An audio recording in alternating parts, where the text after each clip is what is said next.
I was thinking this morning that maybe it'll be a good idea to each one of us to look at our activities more closely and see maybe how much time out of the 24 hours, how much time are we thinking of Krishna or reading or doing something Krishna conscious.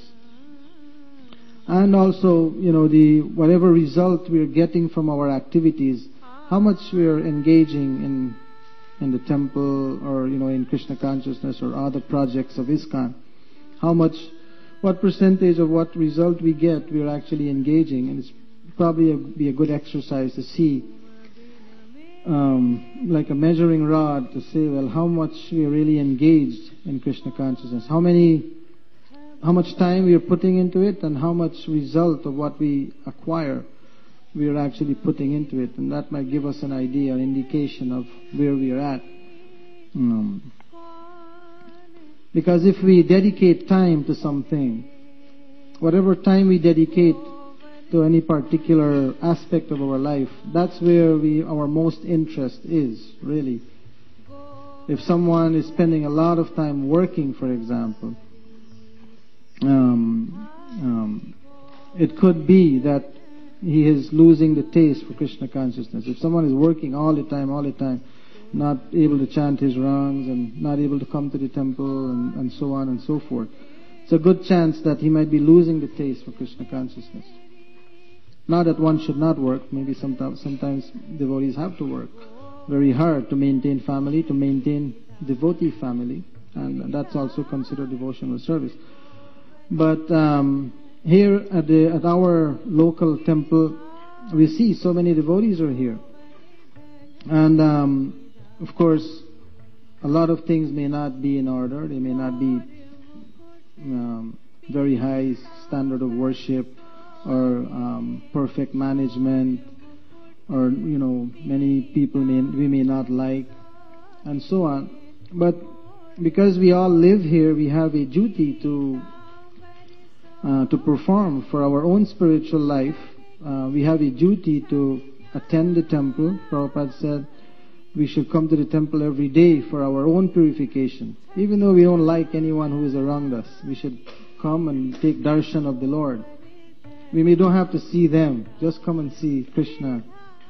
So everyone should come regularly and see the deities, or if you don't come in the morning, come sometime during the day. See how beautiful the Lord are dressed, how nicely they look.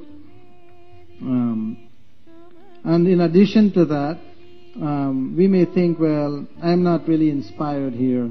I should go just support where I am inspired. And that's obviously there. But I was thinking and talking to different devotees that if we live here, we have our temple here, we have to somehow support our temple here. Coming to the temple is one thing, associate with the devotees, but also support it because we need it. Just like now in Kazakhstan, we see the temple there, due to the bad government, the devotees have to leave. They are breaking down. They already demolished more than 20 devotee houses, and so much difficulties the devotees are going through there. So now they have no place to worship, and they're suffering so much. And of course, we all have to help and support them. But just imagine if, God forbids, Krishna forbids, but let's say something like that happens here. What will be our situation? What will be our position? And we have to go somewhere else. We have to go here. We have to look for some other place to go to, or start, thinking of how we will get something back and running.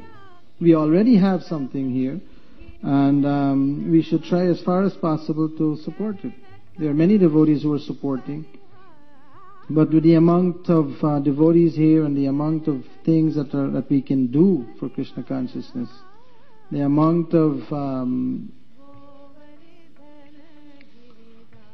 services needed, the amount of finance needed to support such a big community with more and more devotees coming, you can imagine it's expanding, and there's a lot more different things to take care of.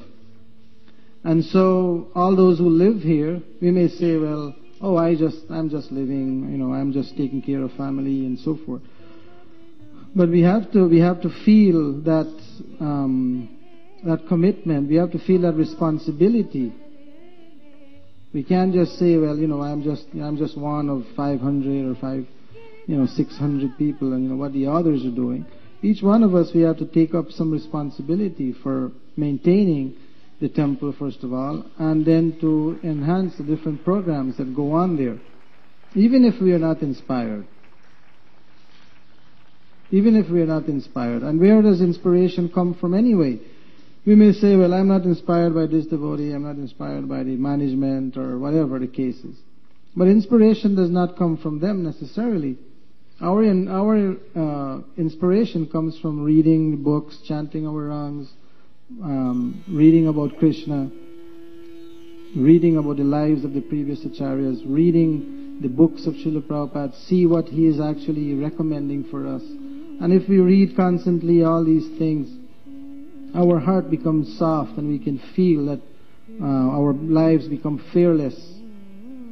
And we want to plunge into the service of the Lord and engage more and more. So this deep dark well, of family life can easily blind us. Even though we have Krishna and we have so much facility to progress in spiritual life, we can very easily be deviated, and to such a point whereby we start doing things that we were not even doing before we came to the movement. That when one becomes initiated into this movement, and by that I don't mean like physical initiation, but get in touch with Krishna consciousness, then there are several obligations that develop. One of that is that they're obligated to carry on their personal sadhana, for no one can do that for them. Then they're also obligated to take care of their personal situation, like family life or whatever their circumstances might be. And also they're obligated to give some service to Lord Chaitanya's mission and support wherever they are. So, at least for myself, if I can keep that at the back of my mind, then it's going to be very beneficial. Just thought I'll share that thought. Thank you. Adikarta, Prabhu. Actually, what Dharmaraj says is perfectly true. I was listening to a seminar by Shiva Ramaswamy. He was talking about the mission of Srila Prabhupada, and he was saying he did a survey, or he did a study of Srila Prabhupada's books and teachings about initiation, and he found that what Prabhupada said was that when you get initiated, that means pretty much you give your life to ISKCON. You give your life to preaching. Either you preach, or you give 50%. But when you get initiated, it's a very big thing, and maybe some people didn't realize what it meant when they got initiated, or maybe we've forgotten what it meant. But according to Srila Prabhupada, it means that you have to be dedicated to ISKCON, to spreading Krishna consciousness. That's what it means. You have given your life to the spiritual master.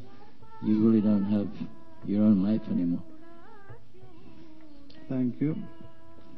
And I see a lot of devotees in this community who are doing that.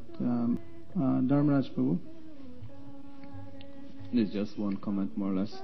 It's I just heard some time ago one devotee mention. So yeah, we have to be dedicated, and more and more, and the more and more we advance, we'll see that how little we are doing actually in the service of the Lord.